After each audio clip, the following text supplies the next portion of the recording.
Hey everyone, welcome back to the channel. Today I'm gonna show you how to use night mode on iPhone.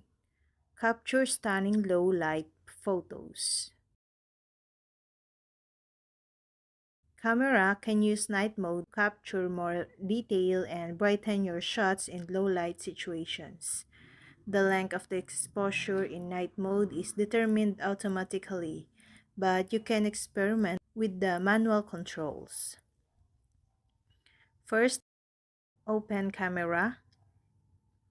In low light situations, night mode turns on automatically. Tap the moon at the top of the screen to turn night mode off and on.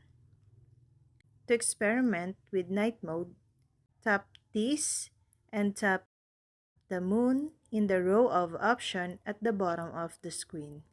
Then drag the slider left or right to choose between the auto and max timers.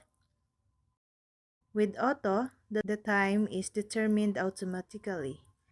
Max uses the longest exposure time. The setting you choose is saved for your next night mode shot.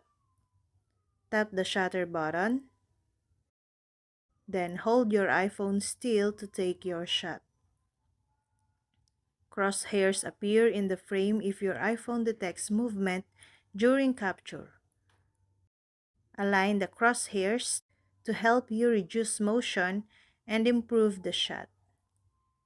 To stop taking a night mode shot mid-capture, tap the stop button below the slider. And that's all.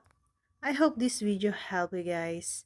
For more videos, subscribe to our YouTube channel.